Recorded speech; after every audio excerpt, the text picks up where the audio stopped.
नमस्कार। एक गोली देखने में तो ये बस धातु का एक छोटा सा टुकड़ा लगता है, लेकिन इसके अंदर छिपी है जबरदस्त फिजिक्स और केमिस्ट्री। तो आज हम इसी के पीछे के विज्ञान को समझने वाले हैं कि आखिर ये काम कैसे करती है।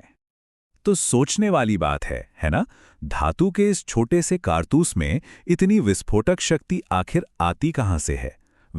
इसका जवाब छिपा है इसकी बनावट में और इसके अंदर होने वाली एक ऐसी केमिकल रिएक्शन में जो पलक झपकने से भी तेज होती है। अच्छा, तो इस पावर को समझने के लिए ना, चलिए पहले कारतूस के 4 सबसे जरूरी हिस्सों को देखते हैं। हर एक का अपना एक बहुत खास काम है। इन चारों हिस्सों का तालमेल ही कमाल का है। देखिए, सबसे आगे है गोली। यही वो हिस्सा है जो बंदूक से निकलकर अपने निशाने तक जाता है। इन सभी को एक साथ जोड़े रखता है पीतल का खोल या केसिंग। इसके अंदर भरा होता है बारूद, जो कि असली ईंधन है। और सबसे पीछे लगा होता है प्राइमर। ये समझ लीजिए कि ये एक छोटा सा पटाखा है जो पूरे शो को शुरू करता है। तो ये तो हो गए इसके पार्ट्स, पर असली जादू तो तब होता है जब ट्रिगर दबता है। पलक झपकने से भी कम समय में फिजिक्स और केमिस्ट्री की एक जबरदस्त चेन रिएक्शन शुरू हो जाती है। ये सब कुछ 1 सेकंड के 1000वें हिस्से में हो जाता है। जैसे ही ट्रिगर दबता है, एक फायरिंग पिन जाकर प्राइमर से जोर से टकराती है। प्राइमर में एक छोटा धमाका होता है, जिससे एक चिंगारी निकलती है। ये चिंगारी बूम तुरंत बारूद में आग लगा देती है।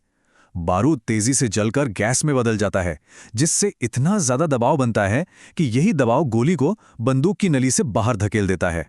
गोली तो बंदूक से निकल गई, पर क्या कहानी खत्म? नहीं, बिल्कुल नहीं। असली खेल तो अब शुरू होता है। अब मैदान में आती है रफ्तार और घुमाव की फिजिक्स, जो इसकी उड़ान को कंट्रोल करती है। जरा रफ्तार का अंदाजा लगाइए। एक राइफल से निकली गोली 800 से 1000 मीटर सिर्फ 1 सेकंड में। पता है ये कितना तेज है? ये आवाज की रफ्तार से भी लगभग 3 गुना ज्यादा है। कमाल है ना? इसको ऐसे समझते हैं, एक पिस्टल की गोली चलती है मान लीजिए 300 से 400 मीटर प्रति सेकंड, और राइफल की उससे दुगनी, कभी कभी तो तिगुनी तेज। और रफ्तार का यही फर्क इनकी ताकत में जमीन आसमान का अंतर ला देता है। लेकिन एक मिनट, एक सवाल है, इतनी जबरदस्त स्पीड पर कोई चीज सीधी कैसे जा सकती है?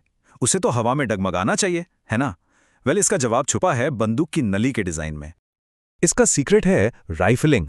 देखिए, बंदूक की जो नली होती है ना, वो अंदर से एकदम चिकनी नहीं होती।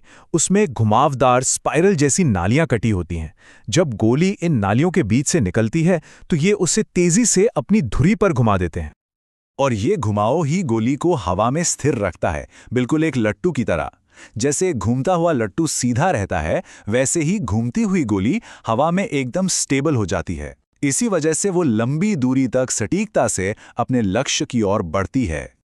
चलिए अब बात करते हैं इसके आखिरी पड़ाव की, यानी इसका असर। और हां, एक बहुत ही जरूरी बात, सुरक्षा। गोली की जबरदस्त ताकत का राज है काइनेटिक एनर्जी, जिसे हम गतिज ऊर्जा भी कहते हैं। मतलब किसी भी चलती हुई चीज की ऊर्जा। और फिजिक्स का एक मजेदार नियम है कि अगर स्पीड 2 गुनी होती है तो एनर्जी 4 गुना हो जाती है। तो सोचिए, 1000 मीटर प्रति सेकंड की रफ्तार पर कितनी जबरदस्त एनर्जी होगी। तो जब गोली किसी लक्ष्य से टकराती है, वो अपनी ये सारी की सारी जबरदस्त एनर्जी उस लक्ष्य में ट्रांसफर कर देती है, जिससे नुकसान होता है। यह सिंपल फिजिक्स है। और यहीं पर सबसे जरूरी बात आती है, जिसे बिल्कुल नहीं भूलना चाहिए। बंदूकें बेहद खतरनाक होती हैं। इन्हें कभी भी किसी भी हाल में हल्के में नहीं लेना चाहिए। इनका इस्तेमाल सिर्फ और सिर्फ ट्रेन्ड लोगों को ही करना चाहिए, वो भी पूरी सुरक्षा के साथ। तो ये थी कहानी एक छोटी सी गोली के अंदर छिपे बड़े विज्ञान की।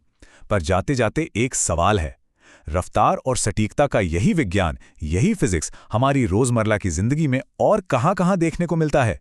जरा सोचिएगा इसके बारे में।